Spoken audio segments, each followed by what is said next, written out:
Hello guys, আসসালামু আলাইকুম। আজকে আমরা চলে আসলাম ফজল ভাইয়ের মাজরায়। এখানে তিনি বেশ কিছু সবজি আবাদ করেছেন। তার মধ্যে আমরা দেখতে পাচ্ছি এখানে কবি আছে। ভাই এগুলা কি ফুলকপি না পাতাকপি? এটা হলো ফুলকপি। ফুলকপি। ফুলকপি। আর আপনি কি করছেন? মরিচ গাছ না এগুলা? এগুলো মরিচ গাছ। মরিচ গাছের পরিচর্যা করছেন, তাই তো? হ্যাঁ, মরিচ আগাছাগুলো বাছ করে আমরা পরিশোধ করতেছি সুন্দর করে সাফ করে। আচ্ছা, তারপরে সার বীজ দিয়ে ইনশাল্লাহ মরিচ ধরবো। ওকে ওকে ওকে। দুই তিন আমরা মাসের মধ্যে হয়ে যাবে। এখানে মোটামুটি কত পিসের মতো আছে ওই কবি? এরকম সামান্য কিছু বলছি 205টা গাছ এখানে আছে। আপনার বিজনেসের পাশাপাশি আপনি এই হ্যাঁ, টুকিটাকি ফসল করে থাকেন, তাই তো? আমি বিজনেসের পাশাপাশি মানে কলার ব্যবসা করি। হুম, এবং তারপরে এই যে ডাঙ্গার আবাদ হচ্ছে অনেক হুম, ডাঙ্গা উঠছে, আমরা দেখতে সিম পাচ্ছি। এবং লাউ কুমড়া বিলাতি জাংলা সামার ঘুরি আচ্ছা, আছে। এগুলা এরকম করে। এগুলো বিক্রি করবো ইনশাল্লাহ।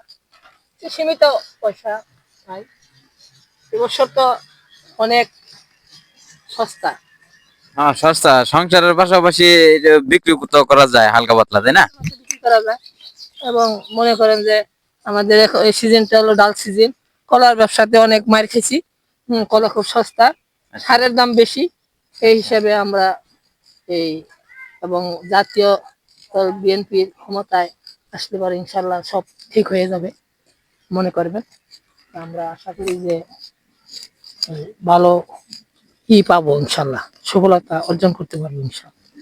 ইনশাল্লাহ ইনশাল্লাহ, আমরা দোয়া করি যে কোনো একটা সরকার স্থায়ী ভাবে কাজ করুক, যে কোনো নির্বাচনের মাধ্যমে সারের দামটা যদি কমে যেত তাহলে ওই কৃষকদের একটু ভোগান্তি একটু কম হতো, তাই না? সারের দামটা অনেক কমলে আমরা কলার গাছ রয়েছে অনেক 2000 মতো ব্যবসা করি এবং কলার দামটাও একটু বাড়বো। সারের দাম তো অনেক, যার জন্য সার দিতে পারতেছে না।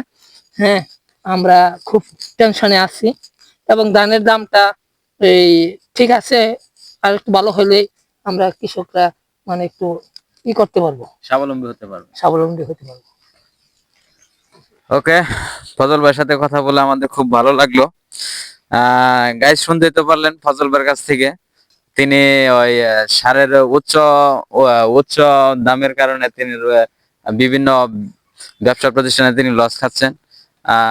বিশেষ করে এখানে যে সবজি বাগান গুলা করছে ভালোভাবে পরিচর্যা করতে পারছে না, সারের ঊর্ধ্বগতি। আমরা সবাই সরকারের কাছাকাছি থাকবো, যাতে আমরা ওই সার বিষয়ের দামগুলো একটু কম কম পাইতে পারি। আল্লাহ হাফেজ, সুস্থ থাকবেন সবাই।